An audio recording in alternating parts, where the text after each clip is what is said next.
ইউনূসের পশ্চিমা বন্ধুরা কেন মুখ ফিরিয়ে নিচ্ছে? অবাক হচ্ছেন? অবাক হওয়ার কিছু নেই। এটাই ঘটেছে। আমরা একে, একে চলুন দেখি। আপনাদের সামনে একটি স্ক্রিন আমি শেয়ার করছি। দেখতে পাচ্ছেন ইউএস এম্বাসি ঢাকা। তাদের ভেরিফাইড ফেসবুক পেজে কী লিখছে।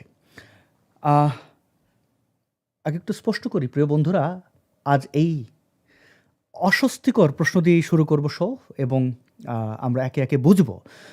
ইউনাইটেড স্টেটস, ইউনাইটেড কিংডম তাদের নাগরিকদের সতর্ক থাকতে বলেছে বাংলাদেশকে কেন্দ্র করে।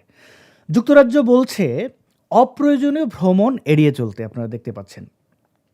শুধু যুক্তরাজ্য নয়, আপনারা দেখবেন ইউকে, কানাডা, অস্ট্রেলিয়া, মানে কানাডা বলছে উচ্চমাত্রার সতর্কতা জারি রাখতে, বা তারা জারি রেখেছে তাদের অফিসিয়াল ওয়েবসাইটে দেখতে পাচ্ছেন travel.gc.ca। অস্ট্রেলিয়া তা বলছে যে বাংলাদেশে সফরের ক্ষেত্রে বা ভ্রমণের ক্ষেত্রে তাদের নাগরিকদেরকে নতুন করে ভাবতে।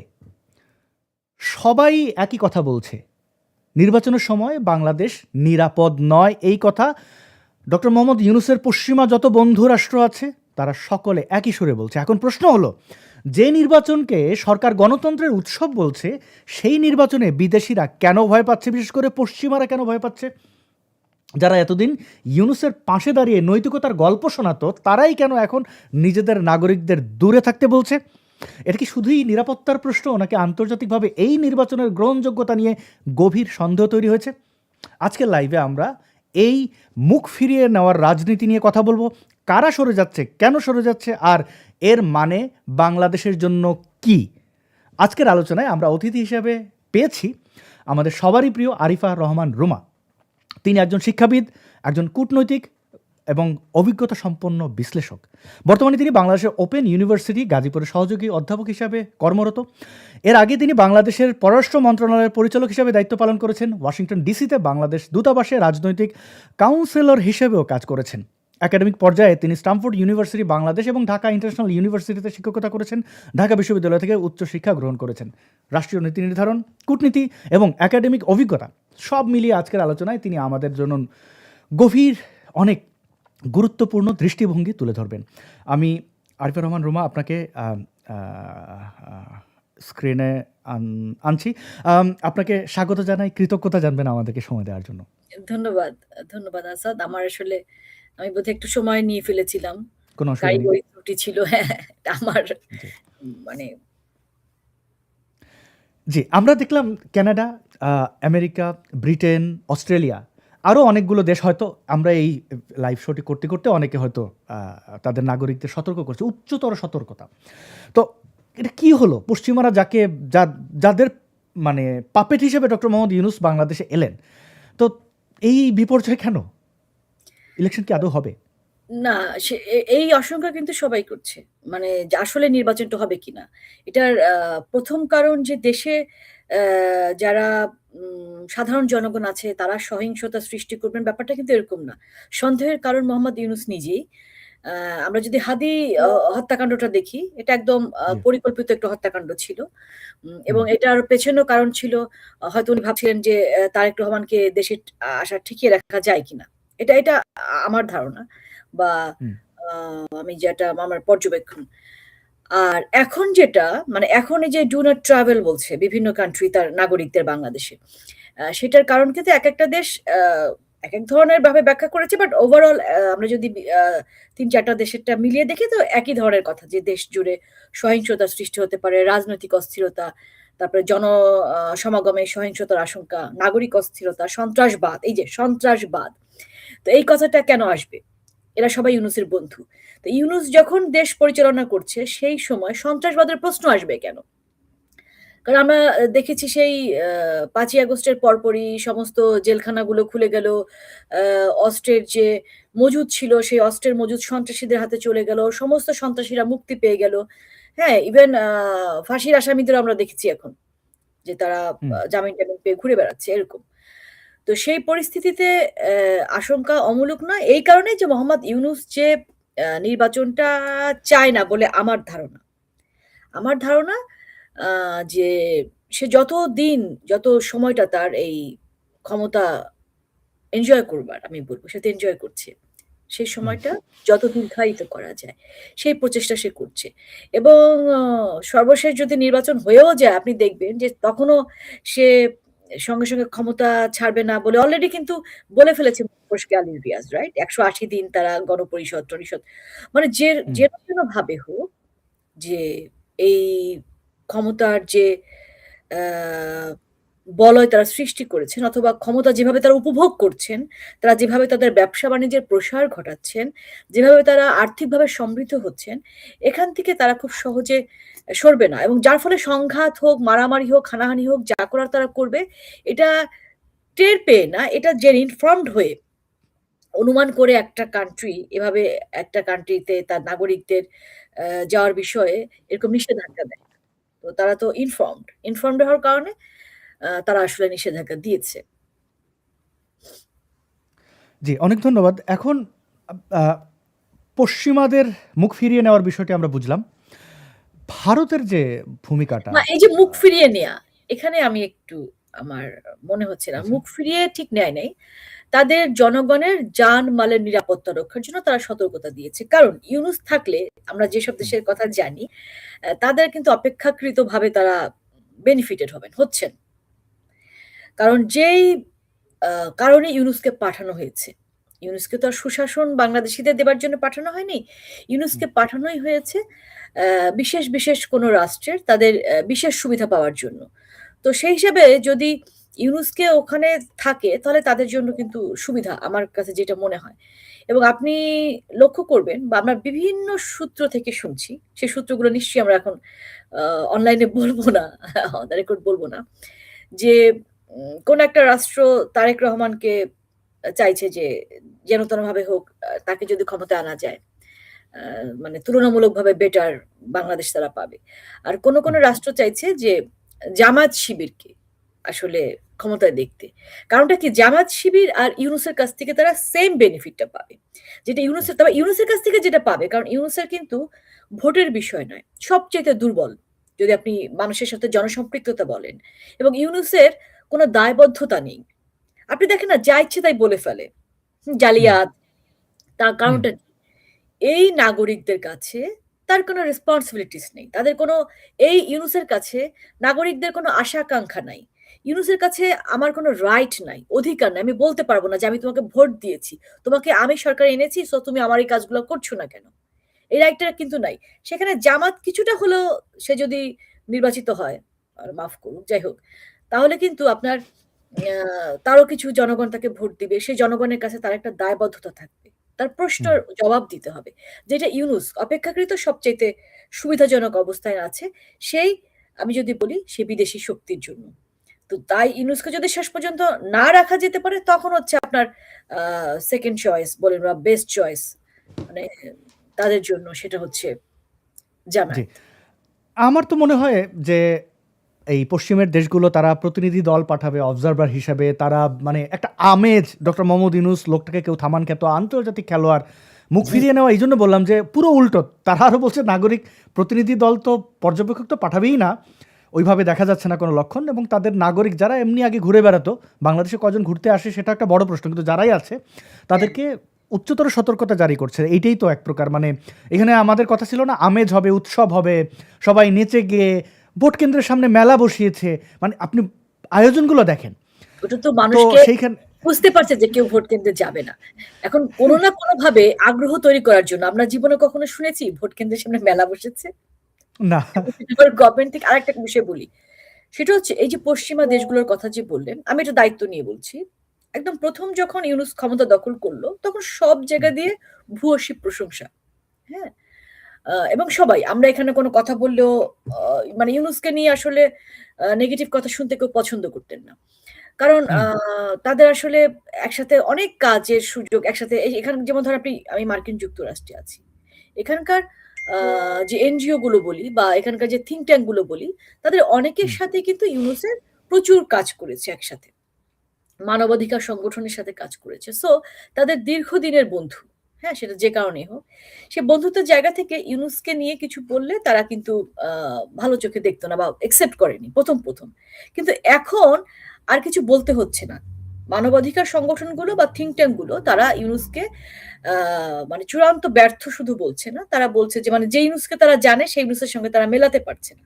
একদম ধরেন অফ দ্য রেকর্ড এই ধরনের কথা বলে। এবং এই যে আমরা যে কথাগুলো তাদের পৌঁছে দিয়েছি প্রথম দিকে হুম, তারা শুনে অবাক হয়েছে, তর্ক করেছে। মেল করেছি, মেলে রিপ্লাই দিয়েছে, না এটা না, এটা না, এটা না। তখন যখন তথ্য প্রমাণ সহ ভিডিও টিডিও সহ দিচ্ছি, বা তাদের তো লোক আছে, এখন যখন তারা খোঁজ নিচ্ছে, এখন আপনি দেখবেন যে কিছু মানবাধিকার সংগঠন, আপনার হিউম্যান রাইটস, এরকম আরো কিছু আছে যারা কিন্তু অ্যামনেস্টি ইন্টারন্যাশনাল বলেন, তারা কিন্তু হুম, ইউনুসের নেতৃত্বে এই যে বাংলাদেশের যে একটা অরাজক পরিস্থিতি এবং এই যে সন্ত্রাস, এই যে খুন, হত্যা, ধর্ষণ, এই কথাগুলো তারা এখন বলছে। সো তারা যদি আল্টিমেটলি মুখ ফিরিয়ে নেয়, হয়তোবা আমি বলব যে, কারণ এইসব দেশ কি করে, এইসব দেশ ততটা স্বৈরতান্ত্রিক হয়ে উঠতে পারে না। তারা হুম। কিন্তু এই যে মানে মানবাধিকার সংগঠনগুলো বলেন, থিঙ্ক ট্যাঙ্ক বলেন, তারা যে রিপোর্টটা দেয়, এই রিপোর্টটাকে তারা মূল্যায়ন করে। ভীষণভাবে মূল্যায়ন করে। চক্ষু লজ্জার জন্য হইলেও তারা করে।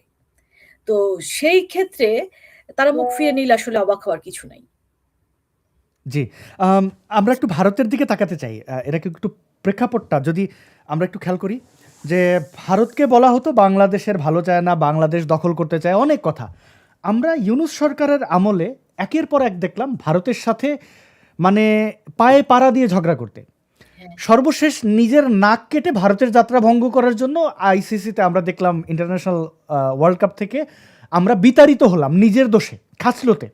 হুম, কার দিকে তাকাইয়া ওই পেয়ারে পাকিস্তান, বড় ভাই বলছে সেও থাকবে না, বড় ভাই কিন্তু প্রতারণা করলো, বড় ভাই কিন্তু ঠিকই চলে গেছে খেলতে, কিন্তু বাংলাদেশ ছিটকে পড়লো। এই যে এটা কিন্তু একটা অংশ, ভারত বিদ্বেষের অংশ।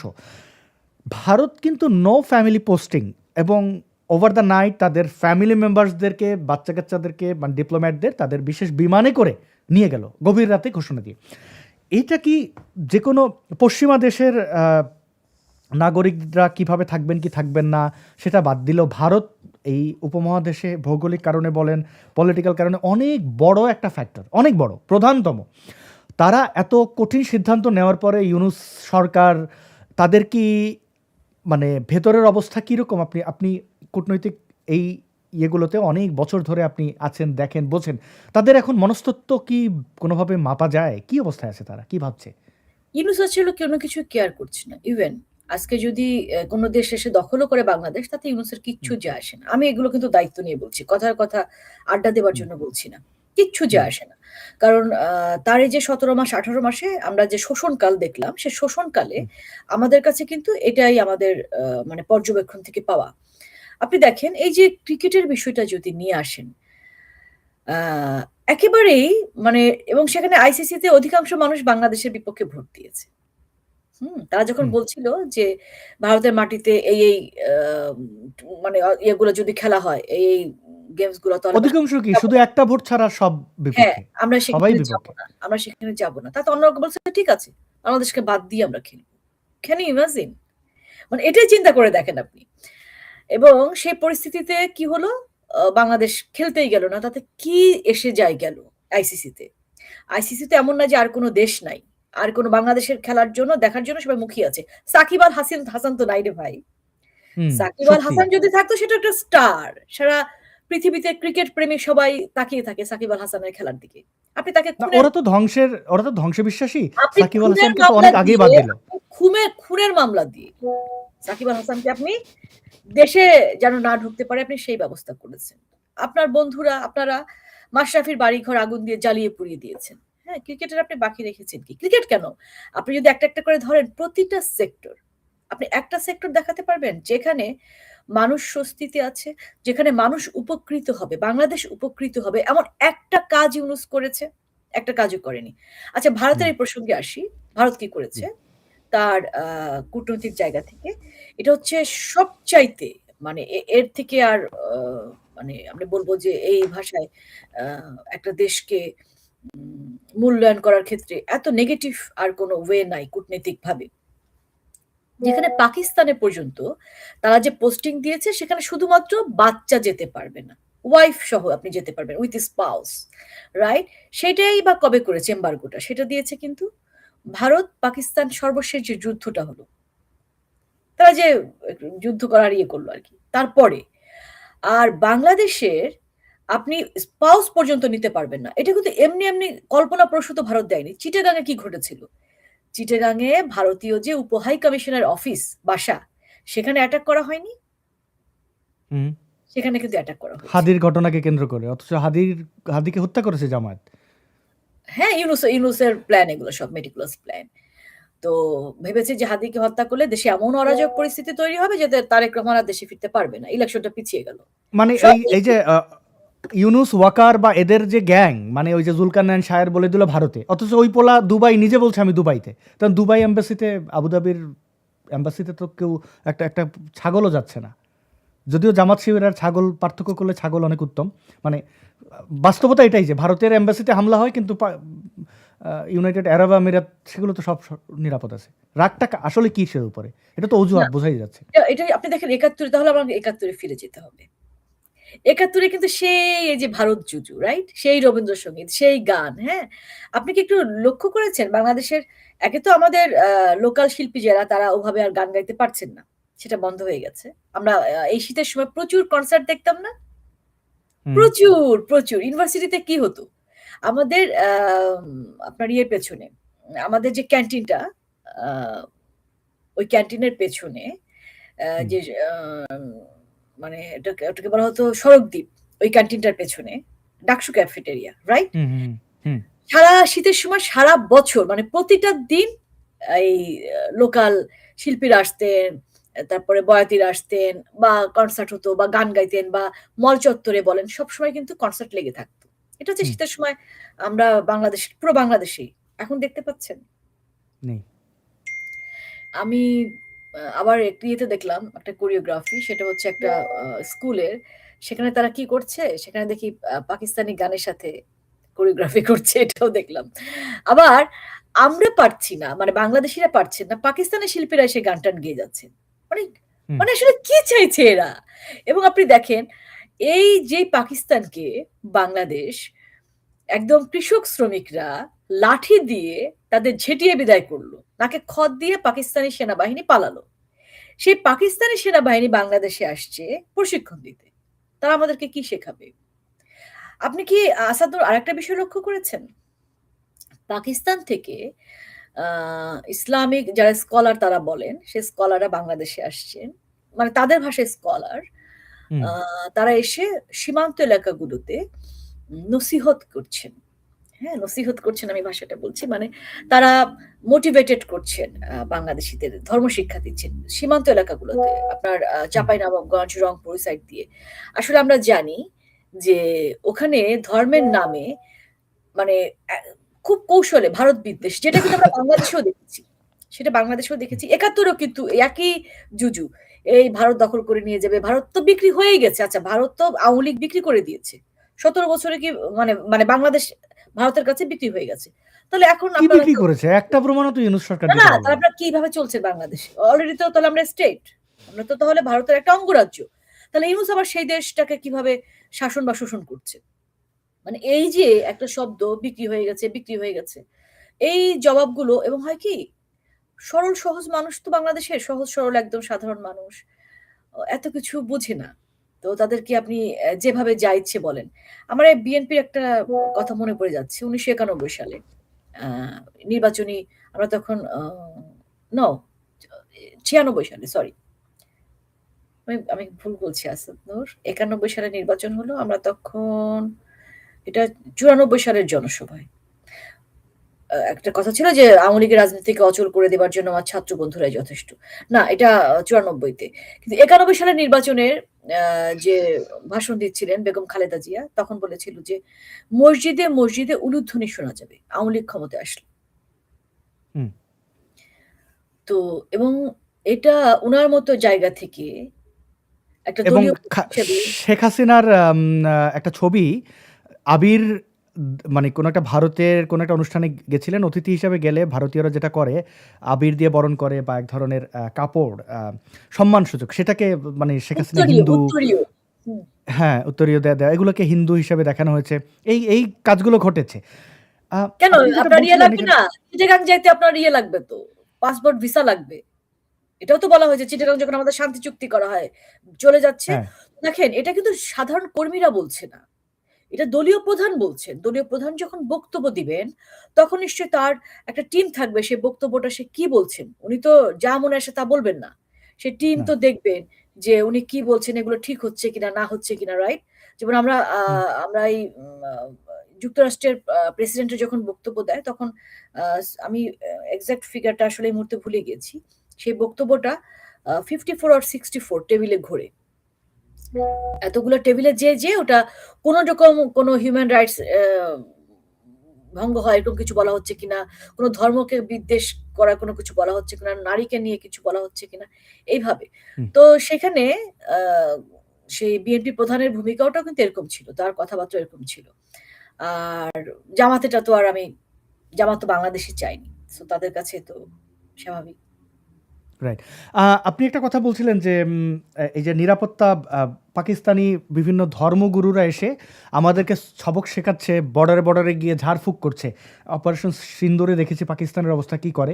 এবং এই পর্যন্ত পাকিস্তান তার জন্মলগ্ন থেকে এই পর্যন্ত একটা যুদ্ধে যেতে নাই। হুম, পাকিস্তান আমাদের কাছে 1971 এ নাকে খত দিয়ে মাপ চেয়ে মানে ছাইড়ে দে মাপ কাইন্দে বাঁচা আর জীবনে এরকম করব না। অস্ত্র জমা দিয়ে, রিভলভার জমা দিয়ে, মাথা নত করে, সই করে তারপরে তাদের দেশে ফিরতে পেরেছিল। তো সেই পাকিস্তান এসে আমাদের মানে এই ইউনূস সরকারের কাছে কি আর কোনো অপশন ছিল না? যে একটা পরাজিত মানে আমরা কি এত আসলে আমরা যে কি বাংলাদেশের জনগণ বা এই জামাতে ইসলাম ইউনূস যে কি তার একটা বড় প্রমাণ হচ্ছে যে একটা পরাজিত মানে চরমতম পরাজিত একটা গোষ্ঠীর কাছে তারা তালিম নিচ্ছে। আমি একটা ভিডিও দেখাই আসলে ইউনূস ম্যাজিক আসলে কি অনেকে তালিম করেন তো। নিচ্ছে? আসলে কি তালিম নিচ্ছে? না তাদেরকে বাংলাদেশে প্রতিষ্ঠিত করার, তাদেরকে বাংলাদেশে কোনো বিশেষ সুবিধা আপনি খেয়াল করেননি? এই যে আ চিটাগাং পোর্ট দিয়ে পাকিস্তানের পণ্য আসবে, সে পণ্য আপনি হুম, চেক করতে পারবেন না। তো না তালিম তো ওই তো কাস্টমস কি জঙ্গি করেছে? মানে কাস্টমস কি করলো? আমি কথাটা আবার মনে করিয়ে দিই। কাস্টমস কি জি, করেছে? ইনফর্মড হয়ে একটা চালান চেক করেছে। চেক করে কি দেখা গেল? সেখানে পপি বীজ। সেখানে হুম, পাখির খাদ্য হিসেবে এসেছে পপি বীজ এবং অঙ্কুরোদ্গম পপি বীজ। যেই পপি বীজটা দিয়ে আপনি দেশে চাষাবাদ করতে পারবেন। Can you right, imagine? এটা কিন্তু খুব সাধারণ বিষয় না। তার মানে কি? বাংলাদেশকে শুধুমাত্র আপনি অর্থনৈতিক দিক দিয়ে ধ্বংস করছেন না। শুধুমাত্র আপনি এই পররাষ্ট্রের দিকে বা আন্তর্জাতিক সম্পর্ক বা খেলাধুলা অথবা আ মানুষকে মেরে ফেলছেন, কালচারালি ধ্বংস করছেন না। যে যারা থেকে যাবে তরুণ প্রজন্ম, এই যারা আসলে এই জুলাই আগস্ট আন্দোলনে বুঝে হোক, না বুঝে হোক অংশ নিয়েছিল, তাদেরা যেন কোনদিনও আর পায়ের উপর পা দিয়ে দাঁড়াতে না পারে, তাদেরকে আপনি মাদকাসক্ত করে একদম এই হুম, জাতিটাকে ধ্বংস করে দিবেন। যেটা ১৪ই ডিসেম্বর আপনি দেখেন ১৯৭১ সালের ১৪ই ডিসেম্বরে যেটা হয়েছিল। যে আপনি তো জি। এবং আমরা শিক্ষকদের দেখি শিক্ষা ব্যবস্থা একদম ধ্বংস করে দিয়েছে। শিক্ষকদের মেরে সে প্রসঙ্গে আসবো পরে। হ্যাঁ, বলেন। জি, জি ওইটা একটা আর অবশ্য ঠিক বলেছেন তাদের পাকিস্তান ছাড়া পৃথিবীতে এত মানে জঙ্গিবাদে এগিয়ে থাকা দেশ তো কম আছে। তাছাড়া ভিক্ষাবৃত্তি ২ টো জিনিসই শিখবে। একটা হচ্ছে যে অস্ত্র, বোমাবাজি, জঙ্গিবাদী আর হচ্ছে যে ভিক্ষা। মানে এই ২ টার জন্য পাকিস্তান বিখ্যাত এবং ওই নেশাজাতীয় যা কিছু আছে তা তো আছেই। আসলে ইউনূস ম্যাজিক বলতে আসলে বাংলাদেশের মানুষ যেটা বোঝেন, বাংলাদেশের মানুষজন আসলে সহজ সরল না। মানে অনেকেই মানে এখন হুজুগে চলে আরকি। তো এই ভিডিও একটা উদাহরণ, দৃষ্টান্ত উদাহরণ। এক নেতা দাঁড়িয়ে সে বক্তব্য দিচ্ছে মানুষের সামনে। তো এখানে একটা ঘটনা আছে। आंदोलन এটাই হচ্ছে ইউনূস। शुरू होते ही फैसले नहीं होते, समय लगता है। इस धरती से आंदोलनों की शुरुआत अभी हुई है। बिहार में भी ये पहला ही आंदोलन है। कुछ दिन पहले कश्मीर के लोगों ने आईजान बाखर के मामले को लेकर तो आपकी जीत हुई। এখানে ঘটনাটা ঘটেছে কি আমি দর্শকদের সুবিধার্থে বলে দেই। এখানে একজন লোক খৈনি বানাচ্ছিল। ভারতীয় যারা আছেন তারা বুঝবেন খৈনি কি? খৈনি এক ধরনের তামাক জাতীয় দ্রব্য। হাতের মধ্যে ওই সিগারেটের শোকার মতো দিয়ে তারপরে চুন দিয়ে দেয়, তারপরে এটাকে অনেকক্ষণ ডলে। ডলার পরে এরকম একটা থাপ্পড় দেয় যেন ওই চুনটা বেরিয়ে যায়। তো সে এইভাবে থাপ্পড় দিচ্ছিল আর বাকি সবাই ভেবেছে নেতা ভালো কিছু বলেছে মানে হাততালি দিচ্ছে। খেয়াল করুন। पहला ही आंदोलन है। कुछ दिन पहले कश्मीर के लोगों ने आईजान बाखर के मामले को लेकर तो आपकी এইটা হচ্ছে বাংলাদেশের জনগণের, এটা হচ্ছে ইউনূস। এইভাবেই মানুষ ভাবে আচ্ছা আন্তর্জাতিক খেলোয়াড়, আচ্ছা উনি নোবেল পেয়েছেন তাহলে তো নিশ্চয়ই ভালো বলছেন। আসলে আগাগোড়া একটা বাটপার এবং তার বাটপারির লক্ষণ দেখেন। এই যে তার যে সোলজাররা রয়েছে যেমন খুবই বিখ্যাত এক একজন লোক পিনাকি, ইলিয়াস, শায়ের, তাসনিম, আবার বাংলাদেশে কয়েকটা আছে তাদের একটু আমলনামা আমরা দেখার উচিত। মানে এদের শুরু থেকে শেষ পর্যন্ত হচ্ছে যে অসততা, বাংলাদেশের প্রতি বিদ্বেষ, বাংলাদেশটা যেন ধ্বংস হয়। দেখেন, তারা এসে বিভিন্ন লোককে দায়ী করে তো, এই যে পাটোয়ারি ছাগল চোর ছেলেটা, আরে ঢাকা বিশ্ববিদ্যালয়ে এরা পড়েছে। আপনি ঢাকা মানে আমি ঢাকা বিশ্ববিদ্যালয় নিয়ে বলতে গেলে আর দুঃখই হবে আমি না বলি, শুধু এতটুকুই দেখি যে এরা এই যে ছেলেটা, এইটা হচ্ছে সাদিক কায়েম সম্ভবত এই রাজাকারের ছেলে, তো তার পাশে দাঁড়িয়ে আছে। আচ্ছা, এই ছেলেটা আবার এই জামাতি আর এক এই নাসিরুদ্দিন ছাগলচোর পাটোয়ারি, তার পাশেও শিল্ড হিসাবে আছে। তো পাটোয়ারি কয়েকদিন আগে জামাতের বিরুদ্ধে কথাবার্তা বলেছে, মানে এই যে গুপ্ত। দেখেন, এই ছেলেটাকে কিন্তু আবার সচিবালয়ের সামনে থেকে ছাত্রলীগ নেতা আটকের নাটককে তাকে কিন্তু নিয়ে গেছে, মানে ছাত্রলীগ পাচ্ছে না কোথাও অপরাধ বা ইয়েতে, তাই তারাই একটা আয়োজন করে। তো এই নাটকগুলোর মাধ্যমে আমরা যে অধপতন দেখছি বাংলাদেশে, সেটা একটু যদি আপনি আমাদেরকে একটু আলোকিত করেন। তারপরে আমি শিক্ষকদের ব্যাপারে যাব, আমাদের অন্যান্য কুশীলব যারা রয়েছে। আমি দেখালাম ইউনুসের সবচেয়ে কাছের যে মুখগুলা, পিনাকি, এদের মধ্যে ইলিয়াস আর পিনাকি আর ইউনুসের মধ্যে কোনো পার্থক্য দেখেন? এই কয়েকদিন আগে ইউনুস বলেছে বাংলাদেশিরা জালিয়াতি করে, বাংলাদেশিরা চোর, বাটপার, ছ্যাচরা, অসৎ, এই কথাগুলো সে বলেছে, যে গালাগালিগুলো একইভাবে করে সবাই। কন্টিনিউসলি এটা বলে যাচ্ছে। ইতালি যখন ভ্রমণে গেল, সে ইতালি যে বলে আসে নাই যে আমরা এরকম ফ্রড, রাইট? উনি তো, আমি সেটাই তো বলেছি যে অ্যাকচুয়ালি বাংলাদেশের সাথে ইউনুসকে বাংলাদেশি আমরা মনে করছি কিভাবে? আসলে বাংলাদেশের সাথে তার কোন রকম কোনো সম্পর্ক নেই। বাংলাদেশিদের প্রতি তার ন্যূনতম দায়বদ্ধতা নেই। তার যে গ্রামীণ ব্যাংক, আপনি দেখেন, আপনি কি করছেন? আপনি ঋণগ্রস্ত করছেন মানুষকে। আমার অধিকার হবে হচ্ছে ঋণ মুক্ত হওয়ার অধিকার। উনি কি করছেন? ঋণগ্রস্ত করছেন। এবং আমরা দেখেছি যে আত্মহত্যা করেছেন সে ঋণ শোধ না করতে পেরে, ইউনুসের গ্রামীণ থেকে ঋণ নিয়ে। এবং কি করেছে? ঘরে চাল খুলে নিয়ে যাওয়া হচ্ছে যদি ঋণ শোধ করতে না পারে। ঘরে একটা গরু থাকলে সে গরু নিয়ে যাওয়া হচ্ছে। হ্যাঁ, এরকম। এবং এটা কিন্তু ইউনুস রাষ্ট্র ক্ষমতা দখল করবার পরেও আমরা দেখেছি যে এরকম ঘটনা ঘটেছে। তো এবং আপনি দেখেন যে সে ক্ষমতা দখল করবার পরে কি করলো? তার নিজের বিজনেস, হ্যাঁ, যত যা কিছু নিয়ে যায়, ইভেন সেই মানে মানব পাচার আর কি আমরা যেটা বলি, অথবা বলতে পারেন সেই বিজনেস থেকেও সে বের হয়ে আসেনি। হ্যাঁ, কর্মকুব করালো। জি, আচ্ছা, সে তো মানে একটা নিম্নমানের মানে ছ্যাচরা না হলে পরে এই কাজগুলো কেউ করে না, মানে বড় চোর, মানে শেষ যা পাবে তাই খাবে, গাছেরটা খাবে, তলারটা খাবে। কিন্তু করিডোর দিয়ে দেওয়া, এই যে আপনি বলছিলেন সে বাংলাদেশটাকে ধারণ করে না, কি করে করবে? শেখ হাসিনা যখন বলে এই দেশটা আমার বাবার, কথা তো ঠিকই বলে। বঙ্গবন্ধুর সেই ৭ই মার্চের বক্তব্যে তিনি কি বলেছিলেন? যার যা কিছু হচ্ছে তাই নিয়ে প্রস্তুত থাকো। মানে এর চেয়ে বিচক্ষণতার আর কি প্রমাণ? আর বঙ্গবন্ধুর যে ত্যাগ এই দেশের জন্য, সেগুলো তো আমরা সবাই জানি। তো ইউনুসের কি যায় আসে বাংলাদেশ দিয়ে দিলে, করিডোর দিয়ে দিলে, মায়ানমার দখল করে নিলে? এটা তো তার দেশ না, তার বাপেরও দেশ না। শেখ হাসিনা যদি নিজের বাপের দেশও মনে করেন, এটা টোটালি ফাইন। তিনি নিজের বাপের দেশ মনে করেছেন বলেই তো এই দেশে উন্নয়ন করেছেন। আমরা পদ্মা সেতু পেয়েছি, এলিভেটেড এক্সপ্রেস পেয়েছি। আমি আপনি এখানে আছি, আপনি আমার বাবা ফ্রিডম ফাইটার, আপনার পরিবারও দেখবেন যে বা আপনার যেখানে বাড়ি, তো এর বাইরে তো সবাই বাংলাদেশের পক্ষের মানুষ আর কি। আপনার যেখানে বাড়ি, আমারও সেখানে বাড়ি, অ্যাটলিস্ট আমরা একই উপজেলা, একই জায়গায়। হ্যাঁ, এবং আপনি দেখেন যে ৭৭ সালের হেনা ভোটে বাংলাদেশের একটা জেলায় না ভোট মানে বেশি পেয়েছিল, সেটা হচ্ছে গোপালগঞ্জ জেলা। সো ওকে, তো সেই জায়গা থেকে আপনাদের দেখা যাবে পরিবারের অনেকেই মুক্তিযুদ্ধে অংশগ্রহণ নিয়েছেন, সরাসরি অংশগ্রহণ করেছেন আশেপাশে, আমাদেরও তাই। যার ফলে এই দেশটাকে, মানে এই যে ওন করার যে বিষয়টা, মানে আপনি তো এখান থেকে বের হতে পারবো না। মানে দেশের কিছু হলে এই যে আমি একটু এই ফাঁকে বলে রাখি, এই কথাটা কখনো, আমার দাদার নাম আফতাবউদ্দিন মাতুব্বর, তিনি মাতবর আর কি, পেশা মানে কাজেও এলাকায় সালিশি বিচার করতেন। আমার বড় চাচা মুক্তিযুদ্ধে গেছেন, আমার বাবা তখন ছোট ছিলেন, ক্লাস 5 না 6-এ পড়েন।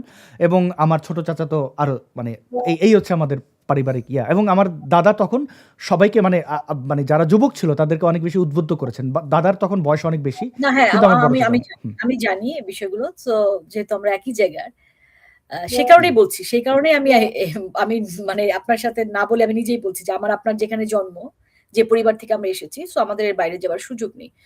আমরা সেই, যেমন দেখেন আপনার পরিবার বা আমার পরিবার, তারা কখনো কিন্তু ডিফেন্সে ছিলেন না। তা একদম না, আমার বাবা তখন ছাত্র রাজনীতি করতেন। জীবনে কখনো হাতে ছুরি কাঁচিও কখনো হাতে তোলেন নাই। সেই মানুষটা অস্ত্র হাতে যুদ্ধ করেছেন। আপনার পরিবারও সেম। মানে একটা মানুষ মানে জনযুদ্ধে রূপান্তরিত হয়েছিল বলে 1971 আমরা মাত্র 9 মাসের মধ্যে যুদ্ধে জয়লাভ করেছি। সো যার ফলে এই যে আমার আপনার যে ফিলিংস, এটা কিন্তু দেশের সবাই হয়তো যুদ্ধ করেনি। সবার পরিবারের বাবা দাদারা হয়তো অস্ত্র হাতে যুদ্ধ করেনি। কিন্তু বিভিন্নভাবে সমর্থন জুগিয়েছে।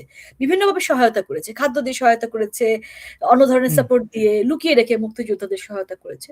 তো এটাই আমরা দেশের অধিকাংশ মানুষ। সো এই যে ইউনূস দেখেন বা এই যে যারা আজকে জামাত শিবির, যারা সরাসরি ইউনূস তো আসলে জামাত শিবিরের কাঁধে ভর করে বাংলাদেশে এই মুহূর্তে টিকে আছে।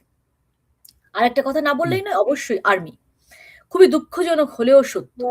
যেই আমাদের আর্মি প্রতিষ্ঠিত হয়েছে মহান মুক্তিযুদ্ধের মাধ্যমে বাংলাদেশে, সেই আর্মির এরকম ন্যক্কারজনক ভূমিকা আমরা আসলে বিগত সময়ে দেখিনি। খুবই একটা নির্বাচিত সরকারকে ৩রা আগস্ট ২০২৪ সালে তারা হটিয়ে দেবার জন্য এই ষড়যন্ত্রের জালে তারা তাদের ভূমিকা আ উপেক্ষা করার কোনো সুযোগ নেই। তাদেরকে ভবিষ্যতে এটার জন্য জবাবদিহি করতে হবে।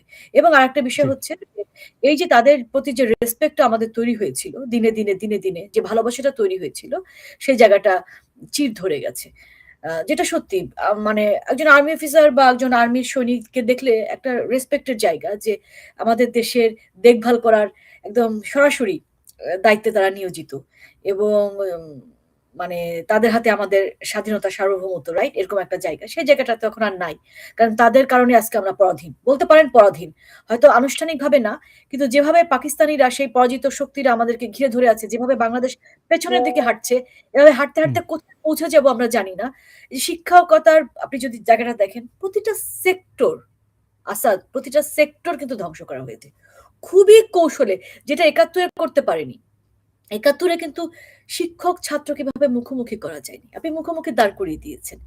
ছাত্র দ্বারা শিক্ষককে লাঞ্ছিত করা হয়েছে। আসাদ, আমি আসলে শিক্ষকদের শিক্ষক। হ্যাঁ? আমি জি, যেহেতু এডুকেটর, টিচার্স এডুকেটর। জি, জি, সো জি। সেই জায়গা থেকে বাংলাদেশের অধিকাংশ শিক্ষক, বিশেষ করে হাই স্কুলের আমাদের ছাত্র, সরাসরি ছাত্রছাত্রী। যার ফলে তাদের সাথে আমার অনেকের সঙ্গে সরাসরি যোগাযোগও আছে। আ আমাদের বাংলাদেশের মাধ্যমিক শ্রেণীর যারা শিক্ষক, তারা খুব বেশি বেতন ভাতা পান না। আপনি জানেন। খুবই জি। কম। আ বা আমরাও যারা, আমাদের সুযোগ সুবিধা কিন্তু অন্য কিছু নাই। যে অন্যান্য জি। দেশের তুলনায় বাংলাদেশে বরং কম। তারপরেও আমরা কেন শিক্ষকতায় যাই? ওই যে রেসপেক্ট আর ভালোবাসা, যেটা অন্য কেউ পেশায় পাওয়া সম্ভব না। একদম সরাসরি আমি এখন আমার পুরনো টিচারদের দেখলে পায়ে হাত দিয়ে সালাম করি। এটা কি অন্য কোনো পেশায় সম্ভব? বা এই যে এটা অন্য দেশেও, এই যে ইউএসএও কিন্তু এরকম না। আমাদের দেশে যেটা যে অ্যা কোন শিক্ষকের সামনে যে কথা বলি না, মাথাটা নিচু করে দাঁড়িয়ে থাকি। যাই বলুক, ভুলভাল বললেও। এবং আমি যখন বিশ্ববিদ্যালয়ে পড়ি, ধরেন তখন শিক্ষকদের সামনে তর্ক করা শুরু করেছি। রাজনীতি নিয়ে, হ্যাঁ? ক্লাসে ১ম দিন থেকেই।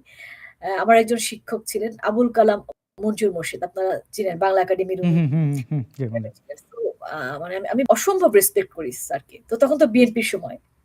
স্যার অসম্ভব ভালো মানুষ এবং স্যার তো ওই ঘরানারই ছিলেন। তো স্যার ক্লাসে ঢুকলেই আমি তর্ক করতাম, শুরু করতাম। হ্যাঁ? এবং আ সেটাও ওই যে একটা মাত্রা রেখে, শ্রদ্ধা, আমি জানছি যে আইডিওলজিক্যালি তিনি বিপরীত দলের। হুম, হুম, কিন্তু হুম, আমাদের এই যে তর্কটা কখনো ওই শ্রদ্ধা, ভালোবাসার জায়গাটাকে ছাড়িয়ে যায় নাই। ওই জায়গাটা রেখে কিন্তু তর্ক করছি। হুম, হুম, লজিক্যাল হুম। তর্ক করছি। এবং যার ফলে স্যারের শেষ দিন পর্যন্ত স্যারের সঙ্গে আমার সম্পর্কটা এই সে শ্রদ্ধা ভালোবাসার জায়গাটা অটুট ছিল। স্যারও স্নেহ করতেন। আপনি সেই জায়গাটাকে ধ্বংস করে দিয়েছেন। আপনি যখন ছাত্রকে দিয়ে শিক্ষকের গলায় জুতার মালা পরাচ্ছেন, একটা বাচ্চা, একটা স্কুলের বাচ্চা, ও কি বোঝে? ওকে তো আপনি যেভাবে ইন্সপায়ার করবেন ও তাই করবে। সেই জায়গাটা কি আর থাকে? আপনি কোন শিক্ষক আর শিক্ষকতা পেশায় যেতে চাইবে? না। ম্যাম এটা কি পার্মানেন্টলি শিক্ষকতার ধ্বংস করে দিয়েছেন। আমি একটা কথা বলি, আরেকটু কথা বলি আমি, নূর। জি, জি, প্লিজ। একজন ডক্টর যদি ভুল করে, আমরা বলি যে একটা পেশেন্ট মারা যায়। একজন সিভিল হুম, ইঞ্জিনিয়ার ভুল করলে হয়তো একটা ব্রিজ ধ্বংস হয়ে যায়, রাইট? একজন শিক্ষক হুম, ভুল করলে কি হয়? জাতি ধ্বংস হয়ে যায়। এবং আমাদের শিক্ষার্থীরা কি করি? আমার ছেলেরা স্কুলে ধরেন টিচার একটা ভুল করেছে। তো আমি একটু বলে দিচ্ছি যে, "বাবা এটা না এটা।" "নো, মিস বলেছে।" কোন কথা নাই। আমি হাজার বললেও হবে না। মিস যেহেতু বলেছে ওটাই কারেক্ট। তুমি তো জানো না। এই জায়গাটা শেষ করে দেয়া হয়েছে। হুম, হাই স্কুল পর্যন্ত কিন্তু আ কলেজে যে বাচ্চারা একটু ইন্ডিপেন্ডেন্ট হয়ে যায়, হাই স্কুল পর্যন্ত টিচাররা যা বলে আমরা গোগ্রাসে গিলি। একদম। এবং এই জায়গাটা না থাকলে আমাদের দেশের যে আপনার লার্নিং সিস্টেম স্টাইল যেটা, সেখানে এটা খুব জরুরি। আমরা কিন্তু সেলফ লার্নার না। আমাদের সেই ইকুইপমেন্ট বাসায় নাই। আমাদের ফ্যামিলি গুলো অতটা সচেতন না। সো আমরা কিন্তু স্কুল বেসড। আমাদের স্কুল এনভায়রনমেন্ট এর ভেতর সবকিছু শিখতে হয়। আমাদের যে টেক্সট বুকটা দেয়া হয় ওটাই আমাদের কাছে মানে সবকিছু, রাইট? হুম, আমরা কিন্তু হুম, এখন পর্যন্ত পিছিয়ে আছি। এটা সত্যি। ওই জায়গাটা আছি। বিগত সরকার, আওয়ামী লীগ সরকার চেষ্টা করেছিলেন। সেই জায়গাটা ফিরিয়ে একটা আধুনিক, সময় উপযোগী, একদম আন্তর্জাতিক মানের এডুকেশন সিস্টেম বাংলাদেশে এনরোল করতে, হুম। ইনসিস্ট করতে, ইনপুট দিতে। সেটা পারে নাই। সেটা পারে নাই। আপনি দেখেন যে কুক করানো শেখানো হচ্ছে, সেটা নিয়ে কি পরিমাণ ট্রলের সৃষ্টি হয়েছে। ডান্স করছে বাচ্চারা, কি নাইস, রাইট? যেটা আমি মিস করেছি, আল্লাহ আমরা তো পাইনি এটা। সেটাকে কিভাবে ট্রল করা হয়েছে। কিন্তু আমাদের বাচ্চারা যখন আমেরিকা এসে পড়ছে, আমার বাচ্চা অভিনয়ের জীবনে, এই যে আমার বাচ্চা এখন কুক করে, স্কুল থেকে রান্না করা শিখে এসেছে, সে ড্রাইভিং শিখছে। কারণ আ এডুকেশনের মানে এই না যে কিছু ইনফরমেশন আপনি আপনার পুশ করে, মুখস্থ করে আপনি নলেজ গ্যাদার করবেন, রাইট? আমরা আপনাকে এখন দেখছি বিদ্যালয়গুলোতে হামাসের জঙ্গি সাজানো হচ্ছে, যেমন খুশি তেমন সাজতে। রাইট, আহ, রাইট, রাইট। এবং আপনাকে কি করতে হবে? আপনাকে পৃথিবীর সমস্ত কিছুর সঙ্গে আপনি যখন অ্যাডজাস্ট করতে পারেন, মানিয়ে নিতে পারেন, সেটাই কাজ হচ্ছে স্কুল এনভায়রনমেন্ট আপনাকে সেইটা ক্রিয়েট করে দেয়। সেটা করে দেয়। হুম, আপনার মানসিক বিকাশ, আপনার যেন লজিক্যাল গ্রাউন্ডটা তৈরি হয়। আপনি যেন লজিক হুম, দিয়ে সব কাজ করতে পারেন। আর বাংলাদেশের সিস্টেমটা কি ছিল আমাদের সময়? আপনি আমাদের একটু ছোট। দেখেন আমরা কি হুম, করতাম? মুখস্থ করতাম। মুখস্থ করলে নলেজ বাড়ে। হ্যাঁ, নলেজকে বলা হয় ব্রেইনের খাদ্য। কিন্তু হুম, সেটা কিন্তু সবসময় আপনার যদি আ কাজের ক্ষেত্রে আপনাকে লাগাতে মানে এটাকে এপ্লাই করার জন্য আপনাকে হুম, আরো অনেক ইকুইপমেন্ট প্রয়োজন হয়। অনেক কিছু উপাদান প্রয়োজন হয়। সেটাই হচ্ছে সৃজনশীল। গান, নাচ, হুম, কুকিং, ড্রাইভিং, সুইমিং বা এই যে কনভারসেশন সবার সাথে কথা বলার দক্ষতা। এই যে বিদেশে কি করে? স্কুলগুলোতে বিভিন্ন ক্লাব থাকে। হুম, ডিবেট ক্লাব থাকে, ডান্স ক্লাব থাকে, মিউজিক ক্লাব থাকে, নানা ধরনের তারপরে আরো কি করে? আমার বাচ্চারা এখানে আমেরিকার বেস্ট স্কুলগুলোর একটাতে পড়েছে। কারণটা কি? স্বাভাবিক কূটনীতিক হিসেবে আমি যেখানে থাকতাম, সেই হুম, জায়গাটায় কূটনৈতিক পাড়ায় বলি, সেখানে আমার বাচ্চারা হুম, পড়েছে। সেখানে তারা কিন্তু রাস্তা ক্লিন করত। ধরেন এটা হুম, তাদের এসএসএল একটা, এবং এটা তাদের এড হতো তাদের একাডেমিক যে ফলাফল সেখানে, যে এই রাস্তা থেকে এই রাস্তা পর্যন্ত তারা ক্লিন করবে। সো তারা সারা হুম, বছর কিন্তু ক্লিনও করেছে। নিজের ক্লাসরুমটা নিজেরাই পরিষ্কার করেছে। বললাম না যে রাস্তা, শহরের রাস্তা তারা পরিষ্কার করেছে। তো এইটার ফলে কি হয়েছে? সে যেকোনো কাজের জন্য নিজেকে যোগ্য মনে করছে, যোগ্য হয়ে উঠেছে। আচ্ছা, আমরা যাকে ক্লিনার বলি, সেটা কি সোসাইটিতে প্রয়োজনীয় নয়? অবশ্যই, কুক বলি, কুক কি আপনার জন্য প্রয়োজনীয় নয়? অবশ্যই। রাইট? আমরা যে সুইপার যে নাক সিটকাচ্ছি, এটা কি নাক হুম, সিটকানোর মতো পেশা? রেসপেক্ট করার মতো পেশা। আপনি যদি সুইপার না হন, সুইপার যদি আপনি এটা যদি নাক সিটকান, তাহলে আপনার বাসা যদি ক্লিন না করে কেউ, আপনি যদি তাদেরকে হেট করেন, তো সেই সবকিছু মিলাই কিন্তু আমাদের বাচ্চাটাকে তৈরি করতে হবে। সেজন্য কোনো পেশাটাকে হেট না করে, বরং প্রতিটা পেশার প্রতি সমান রেসপেক্ট থাকবে। সো যার তখন তার যেটা ভালো লাগবে, সে যেটাতে ক্যাপাবল হবে, সেই পেশাটাকে বেছে নিবে। রাইট? জি, এবং মানসিকভাবে সে কি হবে? একজন ভালো মানুষ হয়ে গড়ে উঠবে। তো শুধুমাত্র মুখস্থ করে তো ভালো মানুষ হওয়া যায় না। দেশপ্রেমিক হওয়া যায় না। তাই না? একজন দায়িত্বশীল নাগরিক হওয়া যায় না। তার জন্য অনেক কিছু প্র্যাকটিস করতে হয়। সেই জায়গাগুলো একদম আপনি বলেন, এইটা যে ঠিক হতে কত বছর লাগবে আসাদ নূর, এটা আপনি জানেন না। আমরা যখন একটা বাচ্চাকে বা একটা এডুকেশন সিস্টেম এনরোল করি, আমরা ধরেই নেই যে এই ফলাফল আমরা পাবো ১৫ থেকে ২০ বছর পরে। আমি কিন্তু পরের দিন পাবো না এই ফলাফল। খুব হুম, স্লোলি অ্যাকচুয়ালি যেটা আসে। যেটা কিন্তু আমরা দেখতে পাচ্ছি। জামাত যে ২০ বৃক্ষ বপন করেছে স্লোলি, তার ফলাফল কিন্তু আমরা এই যে পেয়ে গিয়েছি ২৪ এ। হুম, যেটা আমি যে আওয়ামী লীগ সরকারের সমালোচনাও করি। যে ১৭ বছরে এদিকে নোটিস করা হয়নি। তারা একটু, একটু করে বীজ বপন করেছে। তাদের যে শিক্ষা সিস্টেম ছিল, সেই শিক্ষা সিস্টেমের মাধ্যমে, এডুকেশন সিস্টেমের মাধ্যমে আমরা নোটিস করিনি এই বিষয়গুলো। আমাদের অ্যাটেনশন এর ভিতরে এটা ছিল না। আমাদের হ্যাঁ, আওয়ামী লীগের যেটা হয়েছিল যে দেশে মঙ্গা ছিল, প্রতি বছর মঙ্গা হতো, দেশের মানুষ না খেয়ে থাকতো। সো তার ফার্স্ট প্রায়োরিটি ছিল যেন দুমুঠো খেতে পায়। জি, এরপরে যখন ভাত খাওয়ার পরে তৈরি হলো যাচ্ছা, সেজন্য পুষ্টি পায়, পুষ্টিকর খাবার খায়। তারপরে ব্রিজ নাই, কালভার্ট নাই, রাস্তা নাই, ইনফ্রাস্ট্রাকচার এ দুর্বল। সেদিকে সে নোটিস করল। সেদিকে সে কাজ শুরু করল। কিন্তু ভীষণভাবে উপেক্ষিত থেকে গেছে এই সাইডটা। না হলে জামাত যেটা করেছে, আর গোয়েন্দা সংস্থার কথা আর কি বলবো আমরা বলেন?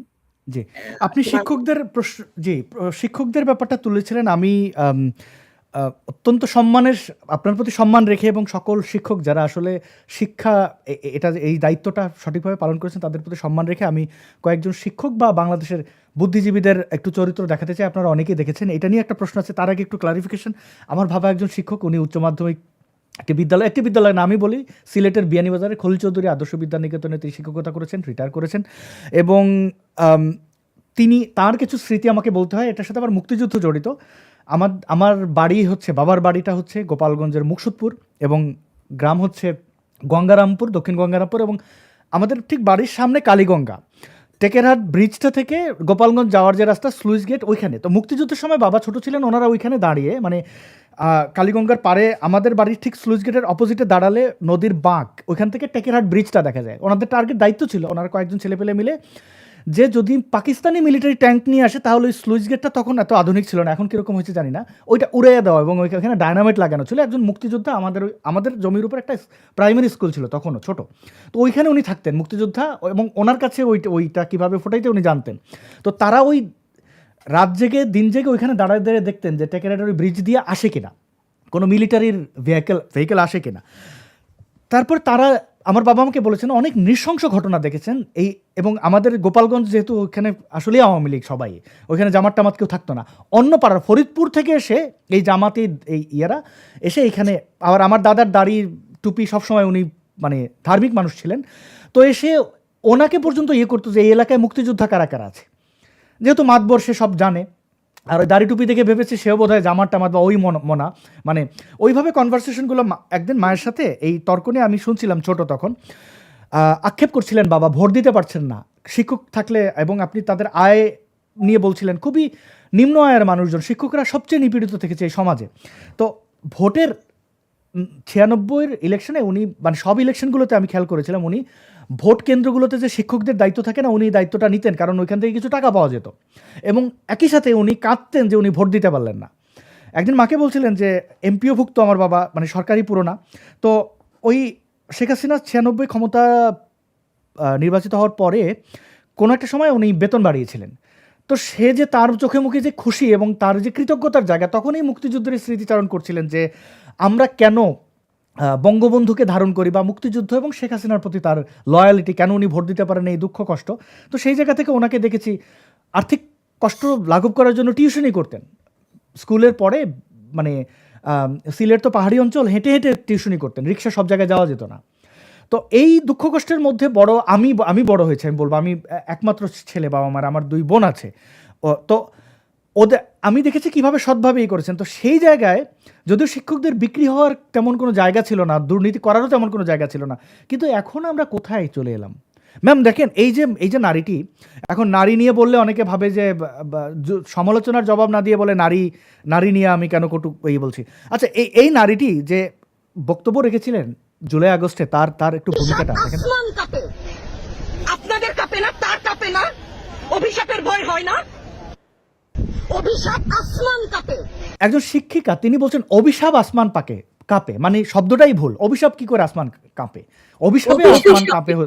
হ্যাঁ, তো তারা হয়েছেন আমাদের নীতি নির্ধারক। এবং দেখেন কান্না, এবং মোনামি ম্যামকে এখন দেখা যাচ্ছে জামাতি, আরও অনেক শিক্ষক নেটওয়ার্ক, পুরো গ্যাংটাই হচ্ছে যে ধ্বংসের, এই জাতিগোষ্ঠীকে ধ্বংসের জন্য যা করতে হয়। আসিফ নজরুলের ব্যাপার আর না বলি, এখন তারা শিক্ষক, আমাদেরকে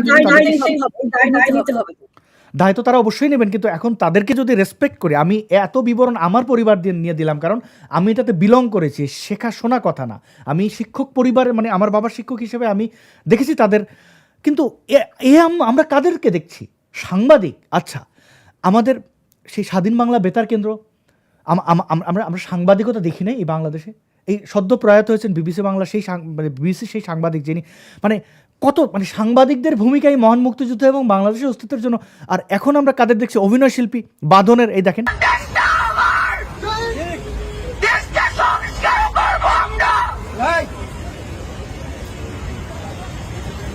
পুরো অভিনয়, মানে এখানে অভিনয় করছে, কান্না আসছে না, কাঁদছে, কুমিরের কান্না। আচ্ছা, গেল এটা। আবার দেখেন এই নিকল, সেই পানি এখানেও আছে। আগস্ট মাস আমাদের শোকের মাস। তার কান্নার প্যাটার্ন দেখেন, মিলে যাবে একদম। অগস্টের আগে জুলাইতে এমন করে শোক পালন করতে হবে আমরা কেউ ভাবিনি। আরে এই এই কান্না দেখে তো আমারও কান্না পেয়ে যাচ্ছে, এবং আমি 100টা উদাহরণ দিতে পারবো, এবং মানুষের রিয়াকশন এখন এইটাই। করে উঠলাম। তো এই এই যে করে ওঠা, এই যে চিৎকার করা, আমি আমি জানি না এখানে সবগুলো মানে ম্যাম, শিক্ষকদের মানে এত অধপতন, এই বুদ্ধিজীবী শিল্পী সমাজ কি এখন? আমার একটা প্রশ্ন, এই যে সাদ্দামের পরিবারের সাথে যা হয়েছে, তার স্ত্রী সন্তান খুনের শিকার হয়েছেন অথবা আত্মহত্যা করেছেন, তাকে প্যারোল দেওয়া হয় নাই। এর আগে তোফাজ্জলকে কিভাবে নৃশংসভাবে ঢাকা বিশ্ববিদ্যালয়, আপনার বিশ্ববিদ্যালয়ে ভাত খাইয়ে ঠান্ডা মাথায় খুন করা হয়েছে, রাজশাহীতে, চট্টগ্রামে একের পর এক শিক্ষক নির্যাতিত হচ্ছেন। এদের একটার মুখ থেকে আমি প্রতিদিন তাদের ওয়ালে যাই, প্রত্যেকদিন ওয়ালে গিয়ে দেখি কিছু বলে কিনা। মানবতার ফেরিওয়ালা সাংবাদিক, এই যে সাংবাদিকতা তাসনিম দেখেন, উঠতে বসতে মানবাধিকার, এখন চুপ, কোনো কথা নাই, একটা কথা নাই। এরা কি মানুষ? আর এদেরকে আমি শিক্ষক বলবো? আপনি না, আপনার পেশার জায়গা থেকে দাঁড়িয়ে তাদের কিভাবে বিচার তো করবেন? এটা নারী বিশ্ববিদ্যালয় হিসাবেও আমি এই জন্য বলছি যে বিশ্ববিদ্যালয়ের শিক্ষকরা আপনি এখানে তো ডিপ স্টেট কাজ করেছে, যেটা মার্কিন প্রেসিডেন্ট ডোনাল্ড ট্রাম্প নিজেই বলেছেন যে কত টাকা অর্থায়ন। হয়েছে। হ্যাঁ, এবং এই কারণে উনি ক্লিন্টন ফাউন্ডেশনে যারা টাকা দেন তাদেরও সবকিছু কোয়ারি করা হচ্ছে। সো আমাদের ইউনুসের সবকিছু কোয়ারি করা হচ্ছে অথবা হবে, দুটোর একটা। তো এই ডিপ স্টেট টাকা শুধুমাত্র কি কাদের দিয়েছে? ডিপ স্টেট টাকাটা তো দিয়েছে কারণ এই প্লটটা তৈরি করা হয়েছে একদিনে না। হ্যাঁ, এই প্লটটা তৈরি করা হয়েছে দিনে দিনে। এবং আজকে যদি বাইডেন সরকার ক্ষমতায় থাকতো ইউএসএ, তাহলে ডেমোক্রেটরা আর কি, জানি না আমাদের দেশে আরো কি বিপর্যয় হতো। তো এই ডিপ স্টেটের টাকা আসলে ওরা পেয়েছে, শিক্ষক নেটওয়ার্ক পেয়েছে, অবশ্যই পেয়েছে। এবং ওই যে অভাবের স্বভাব নষ্ট হয়েছে আর কি, কি বলবো, অভাবে স্বভাব নষ্ট হয়ে পুরো শিক্ষা ব্যবস্থাটাকে একেবারে ধ্বংস করে দিয়েছে। তবে তবে আসাদ নূর, এই যে শিক্ষকদের গায়ে হাত তোলা, বিশেষ করে স্কুলের বাচ্চাদের দিয়ে, বা আমরা বিশ্ববিদ্যালয়েও দেখেছি যে প্রতিবাদ করেছেন এরকম কারা, তাদেরকে ছাত্রদের দিয়ে লিলিয়ে দেওয়া হয়েছে। সেজন্য তো বলছি যে পার্মানেন্টলি ধ্বংস হয়ে গিয়েছে। কেন বললাম? কারণ আজকে এই কালকেই যখন এই যার দেখালেন, ভিডিও দেখালেন, কি নাম যেন, যে কানা আসমান কাপে আর কি। তো আসমান কাপে শিক্ষক বলেন, মোনামি ম্যাডাম বলেন, তাকে যদি তার ছাত্ররা অসম্মান করে, আপনি তো ঠিকই রাখতে পারবেন না। যদিও আমি সেটা চাই না। আমি চাই যে সব সহিংসতা বন্ধ হোক। ইউনূসের সাথে সাথে এগুলো সব বিদায় হোক বাংলাদেশ থেকে।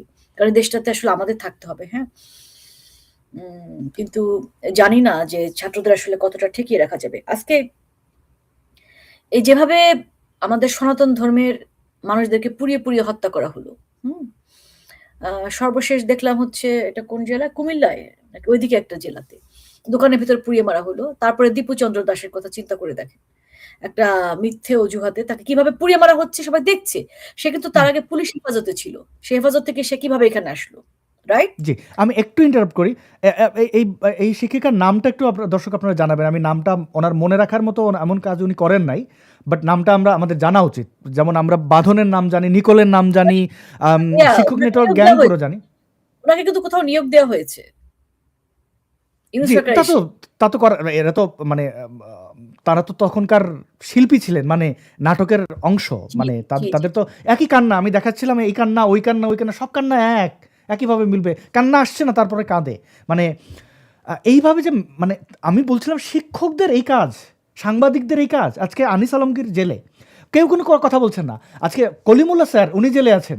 আপনি দেখেন একের পর এক, আপনি এখন আবুল বারাকাত স্যারকে কেন ধরা হয়েছে, আর শাহরিয়ার কবিরকে কেন, এটা আমরা জানি। যে শাহরিয়ার কবির ভাই আমাকে নিজে কলকাতায় বসে বলেছিলেন, আসাদ যেদিন আওয়ামী লীগ থাকবে না, মানে আমাকে বলছিলেন আমি কেন আওয়ামী লীগের সমালোচনা করি। উনি অগ্রজ হিসেবে আমাকে বলছিলেন যেদিন আওয়ামী লীগ থাকবে না ওই দিন আমি জেলে। এবং এই কারণে যে আওয়ামী লীগের অনেক জিনিস সমালোচনা করতে পারি না, তার জায়গাতে কিন্তু এটা বাস্তবতা জানতাম তিনি, তার অপরাধ তিনি মুক্তিযুদ্ধের পক্ষে এবং রাজাকার আলবদরদের শাস্তি চেয়েছেন। আবুল বারাকাত স্যারের তার যে গবেষণা এবং লেখালেখিগুলো তো সবই তাদের বিরুদ্ধে যাবে, কিন্তু আনিস আলমগীররা তো তাদের পক্ষের লোক ছিল। বা একে একে অনেক পক্ষের শিক্ষকদের দেখি তাদের কি বলে, চাকরিচ্যুত করা হয়।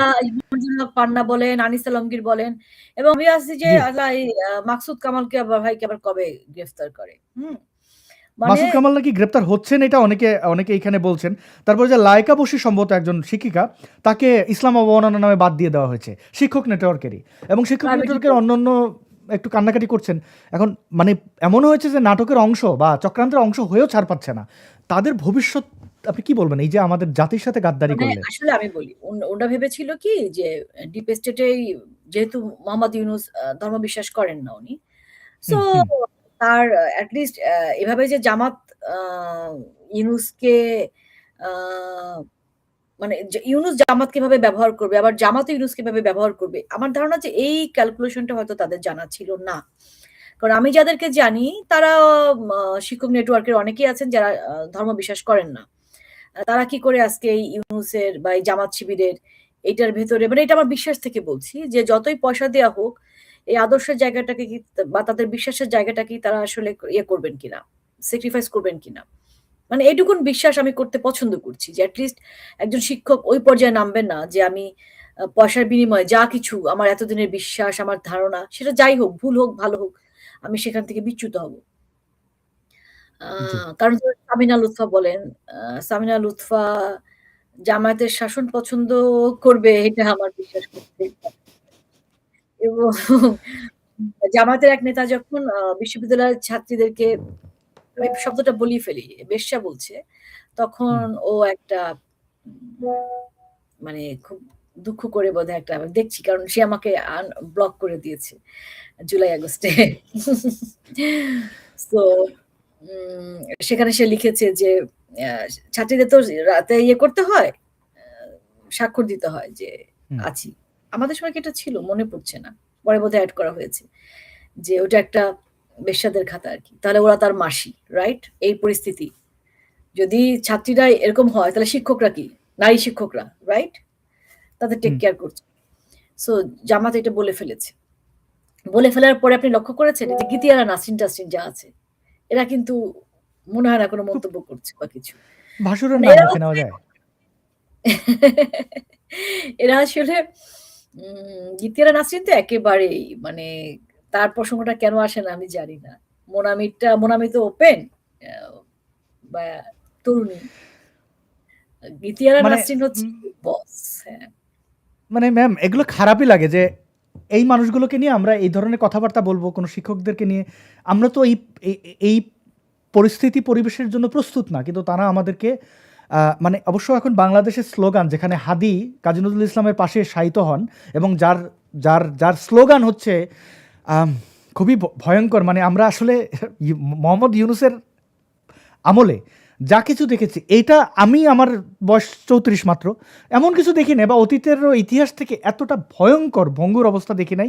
এবং সর্বশেষ জামাত নিয়ে বলছিলাম আমরা, একটা বক্তব্য যদি দেখাই একটু, সামনে তো সো কল্ড ইলেকশন, অনেকেরই হয়তো হুশ দাড়ি টুপি দেখলে থাকে না, তাও একটু দেখাই দেয় তারা আসলে কি। আজকে বিশ্ববিদ্যালয়ের ছাত্রীদেরকে বেশ্যা বলছে, এই মোল্লারা তো আগে বলেছে ওটা বিশ্ববিদ্যালয় না, সব বিশ্ববিদ্যালয়। হ্যাঁ, ওই যে আর কি অঙ্গভঙ্গি কি সব বলে ওয়াজ মাহফিলে হাজার হাজার মানুষের সামনে, বাচ্চা শিশু বৃদ্ধ যুবকদের সামনে এই কথাগুলো বলে, এবং এরা হচ্ছে মুনাফিক, দেখেন তাদের কথা থেকে।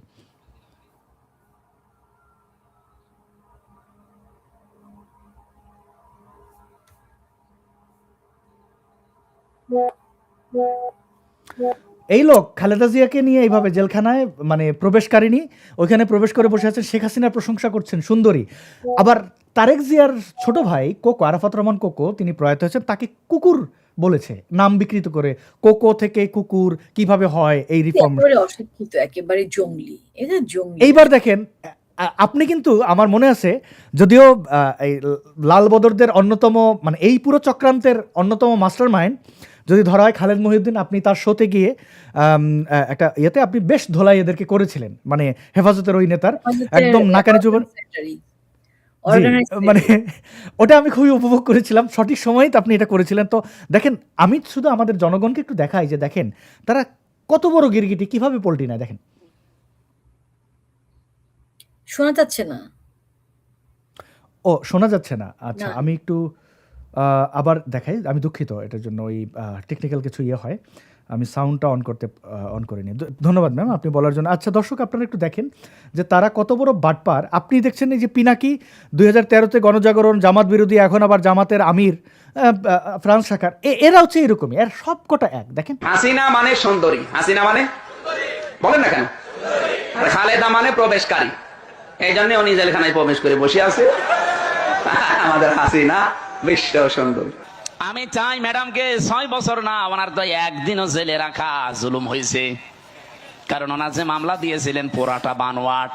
আপনি এতিমের আচ্ছা পুরো এই দেখলেন একই লোক একই মাচায় বসে, মানে কাছাকাছি মাচায়, সে ওইটাতে এনজয় করেছে, জেলে প্রবেশ করেছে, শেখ হাসিনার ভূয়সী প্রশংসা, আবার এখন এইটা হচ্ছে জামাত ইসলাম। এবং এদের মুখ এবং মুখোশ খুবই সহজ বোঝা, কিন্তু আপনারা বোঝেন কিনা। এখন আমরা একদম শেষের দিকে, আমি একটু পরামর্শ চাই আপনার কাছ থেকে, যে সামনে এই যে নির্যাতন মানুষের উপরে, ইলেকশন তো ওরা দেবে না, বানচাল করার চেষ্টা করে, যদি বানচাল করতে নাও পারে, হাদির মতো কোনো একটা, কে মার্ডার হবেন জানি না, সাবধানে থাকেন আর কি। শিক্ষক নেটওয়ার্কেরও 2-1 পড়ে যেতে পারেন, কারণ ওরা ওইরকম মাথা দেখেই যাদেরকে দিয়ে একটু ইয়ে করা যায়। তো ইসলামিস্টদের চেতাতে পারে করা যাবে, বা একটু দেশটাকে একটু নড়ে চড়ে বসবে যার হত্যাকাণ্ড। জি জি জি জি জি জি। তো এই ঘটনা ঘটাতে পারে, কিন্তু যদি না ঘটে অনেককে বাধ্য করবে ভোট দিতে যেতে, মানে যাইতেই হবে, না গেলে বাড়িঘর পুড়িয়ে দেওয়া। তো সেই ক্ষেত্রে এখানে ব্যালট বা কি করা যায়, মানে আপনি আমাদের এই মুক্তিকামী মানুষ যারা আসলে পাকিস্তানপন্থী না, বাংলাদেশকে ভালোবাসেন, হয়তো তিনি বিএনপিও করেন, হয়তো বা এখন তো বিএনপির খুবই আরামের সময়, মানে তারা নাচছে, কিন্তু তারা যে অপকর্ম করেছে সেটা এই ইউনুস গ্যাংয়ের সাথে মিলে সেটা শাস্তি তাদের হবে বলে আমি মনে করি। অতীতেও তারা বাংলাদেশের রাজনীতি নষ্ট করেছে, এবং যার ফলাফল হিসেবে তারেক রহমান 18 বছর মাজা ভাঙা, খালেদা জিয়ার এই যে শেষ বয়সে এসে মানে যে জেল খাটা, এগুলো তো অবধারিত, যেমন কর্ম তেমন ফল। সামনে মানে এই ইলেকশনকে কেন্দ্র করে আপনি আমাদের মুক্তিকামী মানুষদের সচেতনতার উদ্দেশ্যে যদি কিছু বলতেন। আচ্ছা, এক হচ্ছে, আমি আগে বলি, যেমন যারা আওয়ামী লীগের সমালোচনা করতেন সরকারে থাকতে, আমি কখনোই তাদের প্রতি ক্ষুব্ধ ছিলাম না। কারণটা কি, সরকার ভুল করতেই পারে, সরকার ভুল করবে, কাজ করলে ভুল করে যে কোনো মানুষই। তো সমালোচনা যারা করতেন তারাই বরং আমাদের বন্ধু, যদি সেটা যৌক্তিক সমালোচনা হয়ে যায়। আর যদি আপনি গণহারে যা কিছু খারাপ সবই খারাপ বলেন, তাহলে বুঝবো যে না, আপনি তো আসলে মিথ্যা বলছেন। আপনি ভালোটা আপনাকে বলতে হবে, যিনি বলবেন খারাপটাও বলবেন, রাইট? তো সেখানে আনিস আলমগীর বলেন বা অন্য যারা বলেন, তারা যৌক্তিক সমালোচনা করেছে।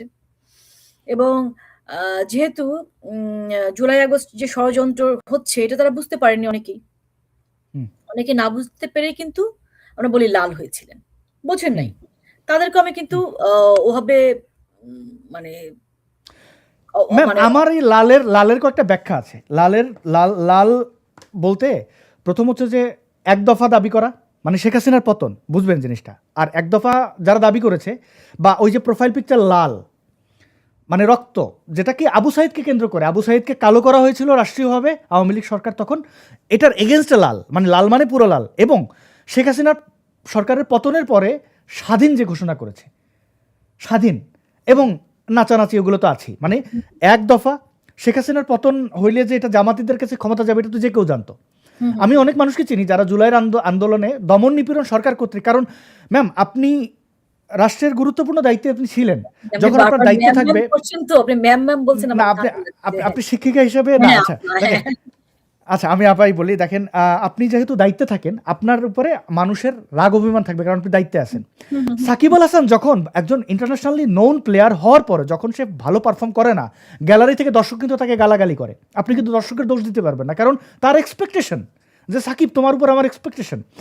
আওয়ামী লীগ সরকারের উপর এক্সপেকটেশন অনেক হাই ছিল মানুষের, কারণ আমার মনে আছে শেখ হাসিনা যখন বিশ্বব্যাংকে ওই পদ্মার সেতুর ছবি দিয়েছিলেন, আমার কিন্তু ওই জিনিসটা, আমার প্রধানমন্ত্রী হিসেবে আমার কিন্তু গর্বে বুক ভরে গেছে যে এইটাকে বলে বাংলাদেশের প্রধানমন্ত্রী সংসদে দাঁড়িয়ে আমেরিকার সমালোচনা করেছিলেন সেন্ট মার্টিন নিয়ে, ওইটাকে আমরা বলতাম যে বঙ্গবন্ধুর কন্যা, এটা হলো হ্যাডাম আছে তার, পদ্মা সেতু এবং মেট্রো রেল সব কিছুতে আমরা ওই প্রশংসাগুলো করছি। কিন্তু তার সরকারের অনেক সমালোচনা ছিল, কিন্তু সমালোচনার মধ্যে দেখেন অনেকেই অনেক জায়গায় আক্রান্ত হয়েছেন, এই ভোট কেন্দ্র করে নিয়োগ সব জায়গায় আক্রান্ত হয়েছে, সমালোচনা করেছেন। কিন্তু লাল বদরদেরকে আসলে আপনারা, আমার মনে হয় একটু ভালোভাবে, যে আসলে কে লাল বদর, গণহারে কেউ বিরুদ্ধে ছিল বলে লাল বদর বলে ফেলাটা তো ঠিক না। আওয়ামী লীগের উপরে অনেকেরই অনেক হাইলি এক্সপেকটেশন ছিল মুক্তিযুদ্ধের। তাদের উদ্দেশ্যে বলছি যে তারা অনেকে ভুল বুঝতে পেরেছেন পরবর্তীতে, পরবর্তীতে হুম। ভুল বুঝতে পেরে কিন্তু তারা মুখ বুজে বসে নাই। হ্যাঁ? কিন্তু অনেকে আবার চুপচাপ করে হয়তো শাই ফিল করছেন। এখন আর সেই সুযোগটা নেই। মানে দেশ একেবারেই ধ্বংসের দ্বারপ্রান্তে না, ধ্বংস হয়ে গেছে আসলে। এখান থেকে ফেরত আনতে খুব ডিফিকাল্ট। যে পরিমাণ কলকারখানা ধ্বংস করা হয়েছে, যে পরিমাণ মানুষ হুম। বেকার হয়েছে, বাণিজ্য যেভাবে ধ্বংস করা হয়েছে, ওটাকে রিপেয়ার করা এত সহজ নয় তো, রাইট? ওটাকে আবার রিপেয়ার হুম। করবে। দেশের কি পরিমাণ টাকা নষ্ট হবে আপনি দেখেন। আচ্ছা, ওরা এবং বলতো না যে বাংলাদেশ সব টাকা পাচার হয়ে গেছে, প্রচুর ঋণ, হ্যাঁ, তো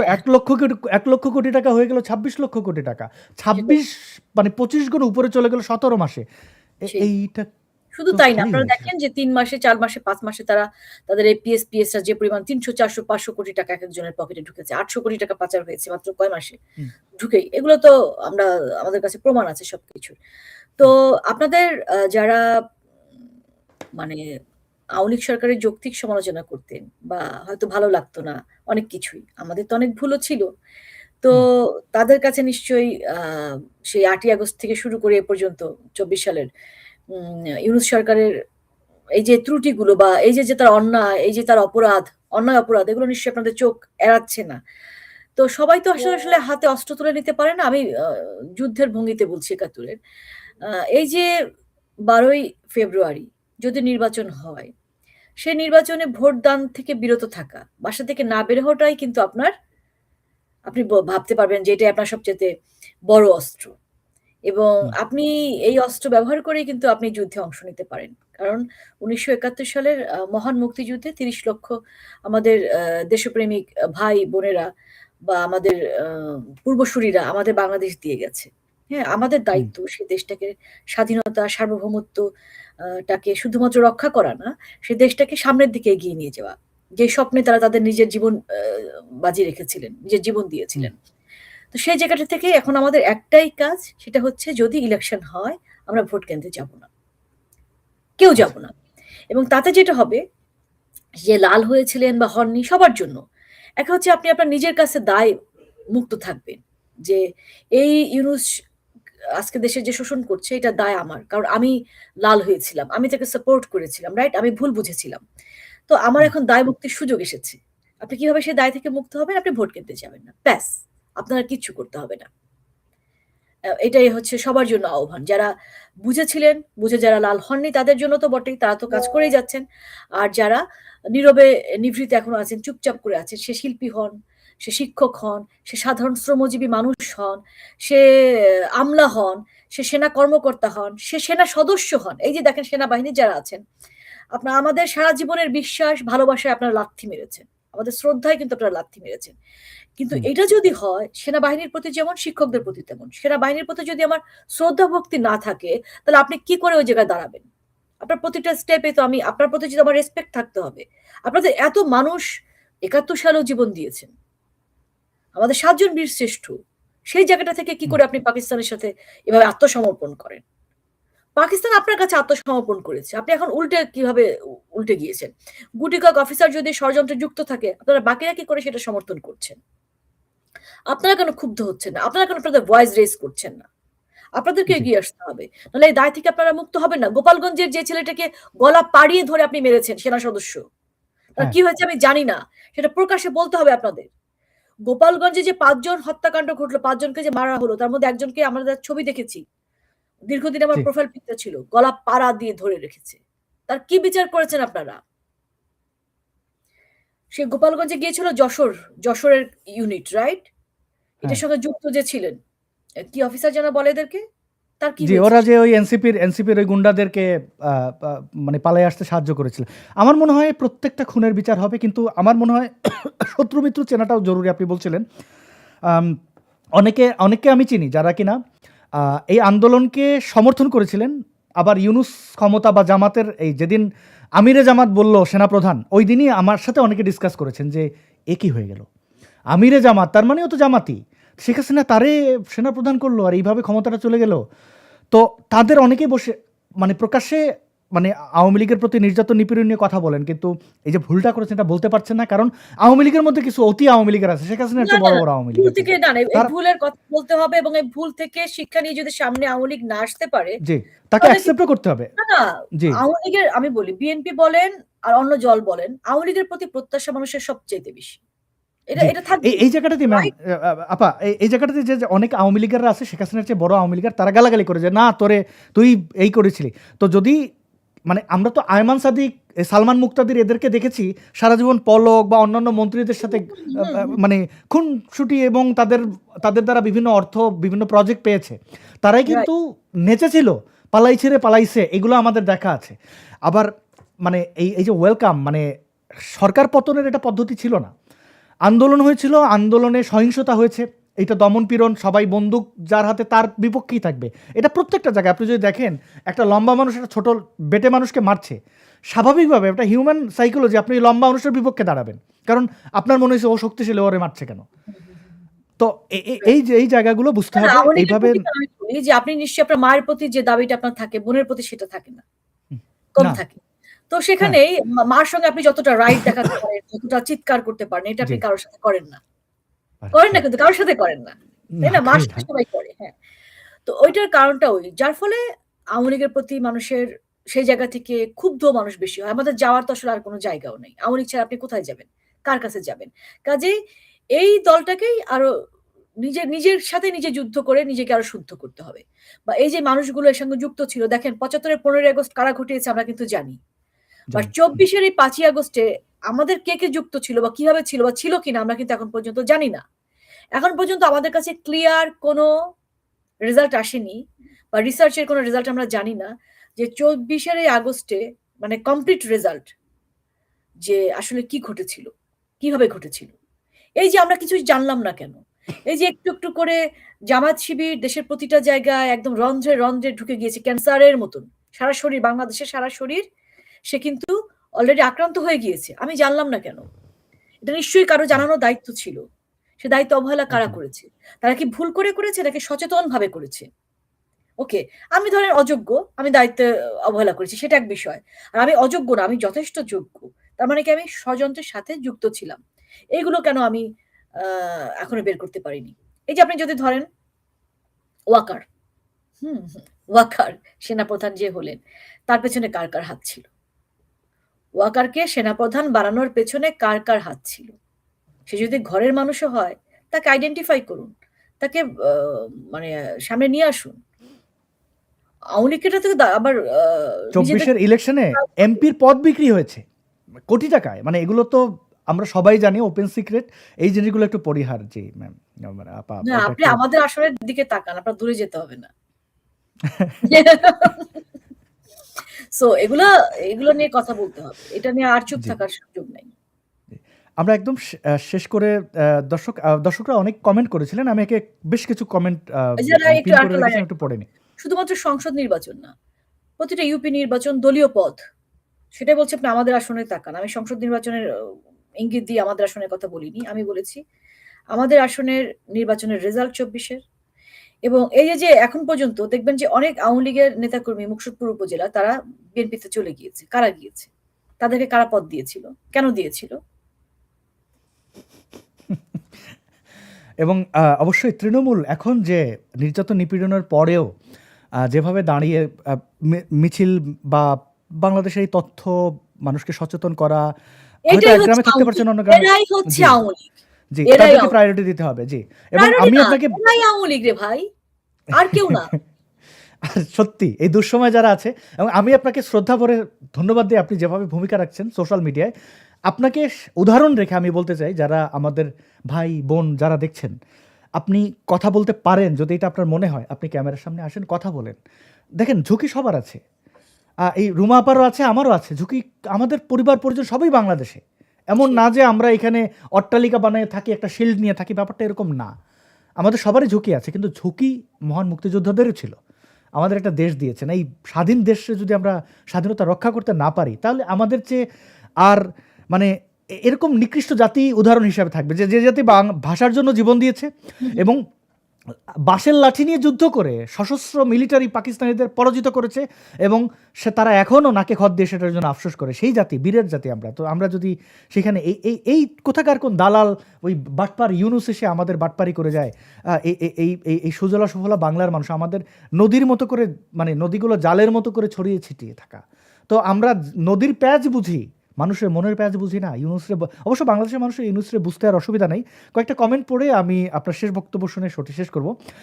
মলি ইসলাম বলছেন যে no vote no vote no vote, এটা খুব ভালো একটা স্লোগান, অসাধারণ। তিনি বলেছেন জয় বাংলা জয় বঙ্গবন্ধু। তনু ভৌমিক তিনি বলছেন যে নো ভোট কিন্তু আমরা যখন ছোট স্কুলে পড়ি জি এর মধ্যে 88 নির্বাচনের জন্য, হ্যাঁ, তখন আমরা এই ইয়ে দিয়ে ওই যে কয়লা দিয়ে দেয়ালে দেয়ালে লিখতাম no vote no vote. Awami লীগের এই মানে চিন্তাশীলতার জায়গা থেকে ইন্টেলেকচুয়াল জায়গা অনেক রয়েছে, কোনো সন্দেহ নেই। ধারে কাছে ওই ইউনুস গ্যাং পিয়ার নিয়েও পারবে না এনিওয়ে। তো আর সবচেয়ে বড় আওয়ামী লীগের বঙ্গবন্ধুর নেতৃত্বে এই দেশ স্বাধীন হয়েছে, মানে আওয়ামী লীগের একজন বঙ্গবন্ধু আছে, এর চেয়ে বড় আর কিছু লাগেই না আর কি। তো তানু ভৌমিক তিনি বলছেন যে আপাকে অনেক দিন পর দেখলাম। কেন অনেক দিন পর দেখলেন? আপা তো নিয়মিত বিভিন্ন জায়গায় শো করছেন। হ্যাঁ, আমি নিয়মিত যাই আপা। হ্যাঁ জি মিস্টার মেহে আকন্দ সামথিং। তো বিএনপি লক্ষ লক্ষ আওয়ামী লীগকে মিথ্যা মামলা দিয়েছে। হ্যাঁ, এগুলোর মামলা এগুলো এরকম আমরা আরেকদিন মানে কথা বলবো এই বিষয়টি, বিএনপি আসলে নিয়ে আমাদের কথা বলতে হবে। হ্যাঁ, কথা বলা উচিত। জি এরা যে মানে মুক্তিযুদ্ধের পক্ষের দল বলে, তারা যে কত বড় গাদ্দার এটা আমাদের একটু বোঝা উচিত।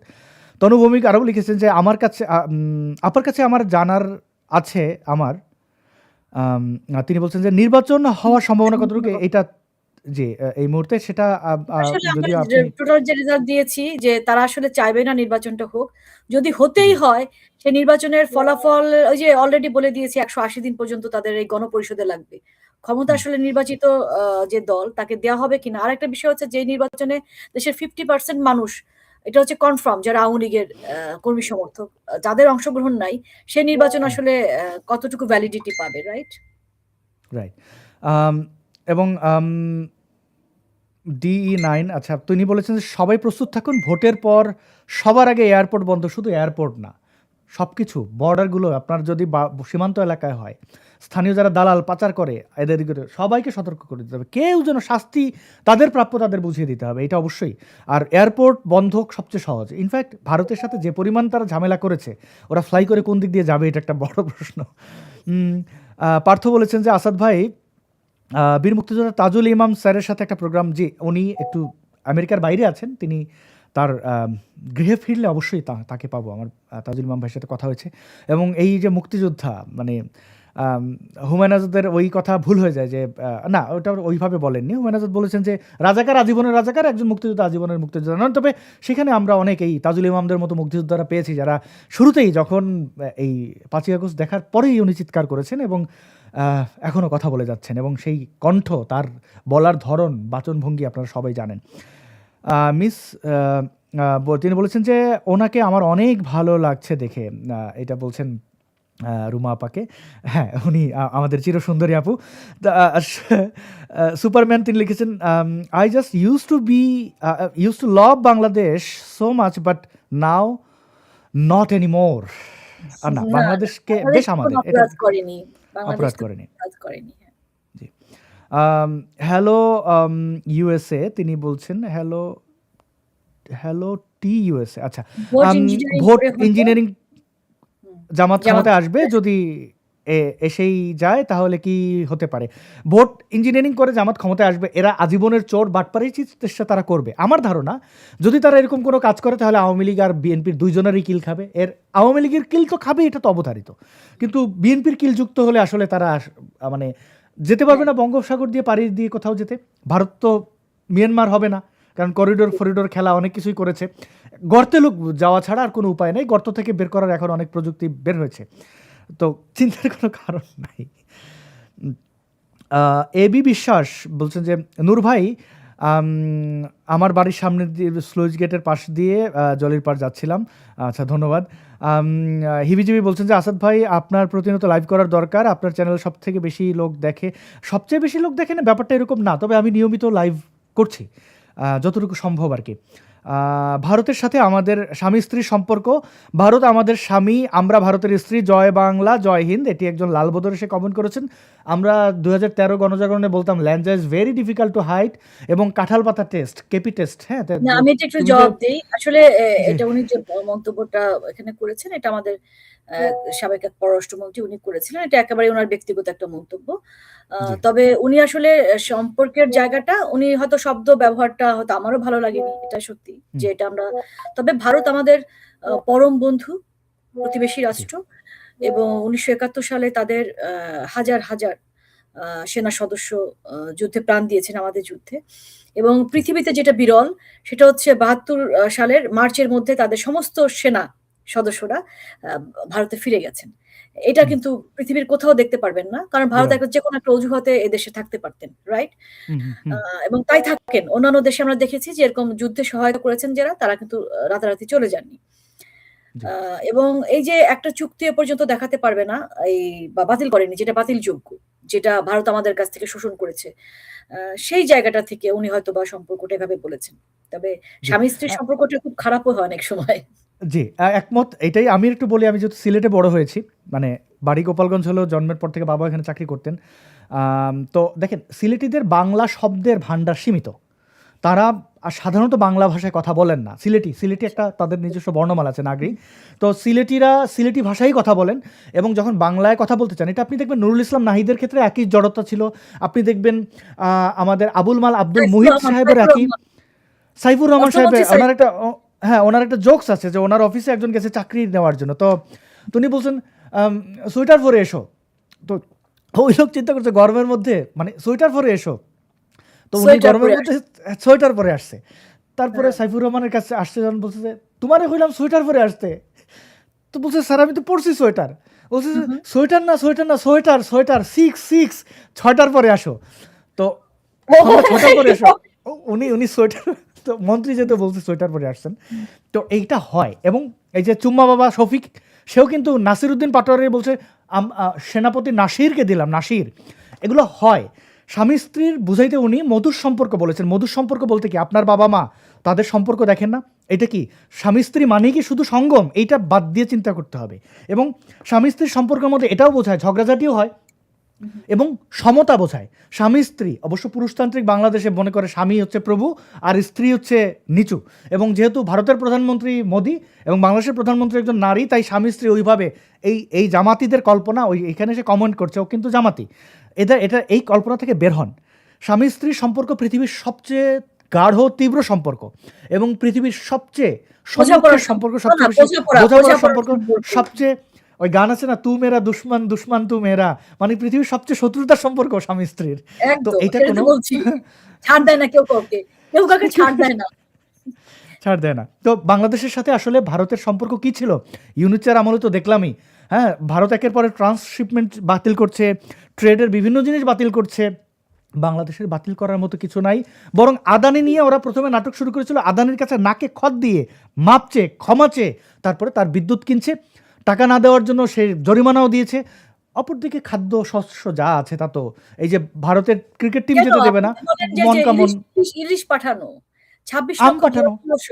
চাকরিজীবী, তাদের খুঁজে পাওয়া যায় নাই, আর মনকে মন ইলিশ পাঠাচ্ছে, দেশের মানুষ ইলিশ পাচ্ছে না।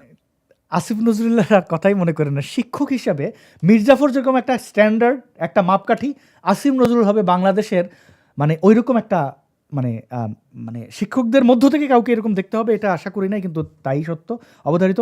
রুমাপা, আপনাকে অসংখ্য ধন্যবাদ, এবং আমাদেরকে আরও সময় দেবেন, আলোকিত করবেন।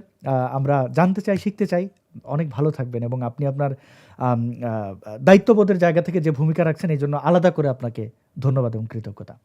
ধন্যবাদ আসাদ, এবং যারা এতক্ষণ দেখছিলেন সবাইকে ধন্যবাদ। আমরা নিশ্চয়ই আবার জি, কথা বলব। নিশ্চয়ই। বাংলাদেশ এবং ভারতের যারা দেখছিলেন দর্শক, আপনাদের অনেকের কমেন্ট পড়ার চেষ্টা করেছি, সব কমেন্ট পড়া যায় না, আমি পরে পড়ে নেব।